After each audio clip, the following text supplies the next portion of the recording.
Praise the Lord दोस्तों, आप सबका स्वागत है मेरे YouTube चैनल सामर्थ्य वचन में। प्रभु आप सबको बहुतायत से आशीष दे। आशा करती हूँ आप सब प्रभु यीशु मसीह के नाम से सुरक्षित हैं। प्रभु का मैं दिल से धन्यवाद करती हूँ। दोस्तों, आज का विषय है प्रार्थना। हमारे जीवन में प्रार्थना का क्या महत्व है, इस विषय को लेकर मैंने ये वीडियो बनाया है। तो चलिए दोस्तों, वीडियो की ओर बढ़ते हैं।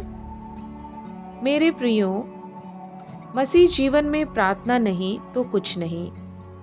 स्वयं यीशु मसीह भी प्रार्थना के जरिए अपने पिता यहोवा परमेश्वर को पुकारते थे। मेरे प्रियो, बाइबल में प्रार्थना के लिए कोई निर्धारित समय नहीं बताया गया है, लेकिन ये बात जरूर है कि एकांत में, शांत वातावरण में प्रार्थना करने से आप परमेश्वर के साथ दिल से जुड़ते हैं। सुबह के समय जब कोई शोर नहीं होता, हर तरफ शांति होती है, उस समय का जो समय होता है सबसे अच्छा होता है कि आप परमेश्वर के साथ जुड़ें और प्रार्थना करें, परमेश्वर को धन्यवाद दें और अपने दिल की हर एक बात उसके सामने रखें। मेरे प्रियो, प्रार्थना में वो बल है जो आपको शक्ति प्रदान करता है, आपके अंदर धीरज उत्पन्न करता है, आपको सहन शक्ति प्रदान करता है। दिन में 2 बार तो कम से कम हमको प्रार्थना करनी चाहिए।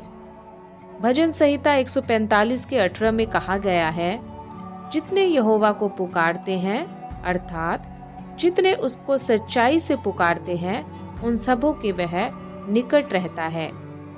मेरे प्रियो, सच्चाई से पुकारने वालों को परमेश्वर कभी अकेला नहीं छोड़ते और वो हमेशा उनके साथ रहकर उनकी प्रार्थनाओं को सुनते हैं। मेरे प्रियो, मार्गदर्शन के लिए प्रार्थना करना और बाइबल पढ़ना बहुत ज़रूरी है। नियमित रूप से प्रार्थना करने से ये हमारे जीवन का एक अहम हिस्सा बन जाता है। अगर हम जीवन में प्रार्थना को महत्वपूर्ण स्थान दें तो सोचिए इसकी शक्ति से क्या क्या हो सकता है।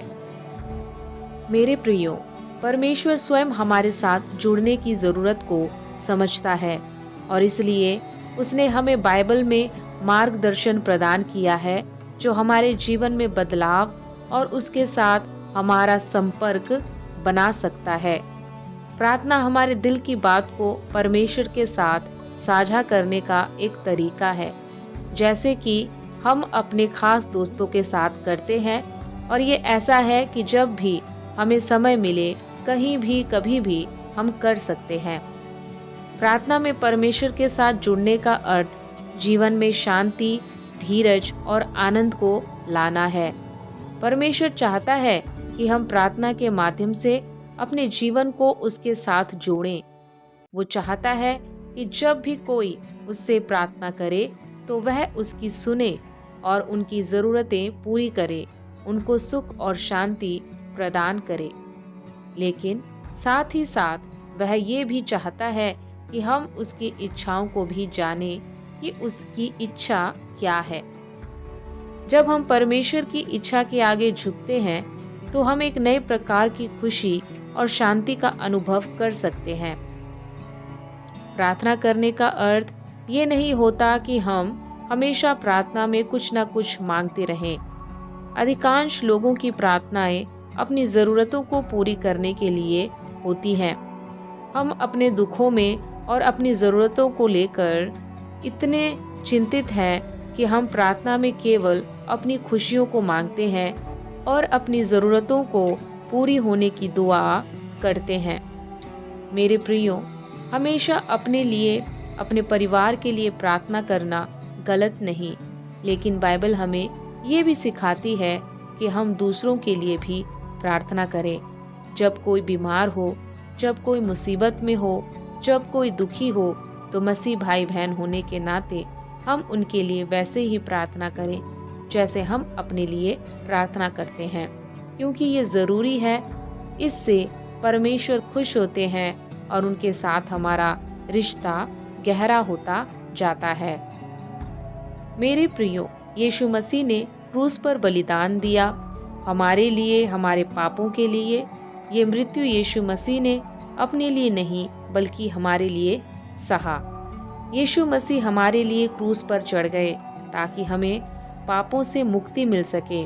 उसी प्रकार मेरे प्रियो, जैसे हम परमेश्वर से क्षमा के लिए प्रार्थना करते हैं, वैसे ही हमें भी दूसरों को क्षमा करने की शक्ति के लिए प्रार्थना करनी चाहिए, क्योंकि यीशु को स्वीकार करने का अर्थ है एक दूसरे से प्रेम करना, एक दूसरे को क्षमा करना। मेरे प्रियो, बाइबल में प्रार्थना का बहुत महत्व है। प्रार्थना करने से परमेश्वर के साथ हमारा संबंध बेहतर होता है। प्रार्थना करने से हमारी ज़रूरतें पूरी होती हैं। प्रार्थना करने से हम अपने पापों को स्वीकार करते हैं और उन पर जीत हासिल करते हैं। प्रार्थना हमें चंगाई प्रदान करती है, हमें बुद्धिमान बनाती है। प्रार्थना हमारे दुख दूर करती है। प्रार्थना हमारी समस्या का समाधान प्रदान करती है। मेरे प्रियो, अंत में कहना चाहती हूँ, प्रार्थना में लगे रहें, प्रार्थना करना ना छोड़ें, परमेश्वर को पहला स्थान दें। चाहे जैसी भी परिस्थिति हो, प्रार्थना करना ना भूलें। परमेश्वर आपकी प्रार्थना सुने और आपके सारे दुख दूर करे और आपके जीवन में खुशियाँ लेकर आए। प्रभु से मेरी यही प्रार्थना है। प्रभु इस वीडियो द्वारा आप सबको प्रार्थना में आगे बढ़ाए। आमीन।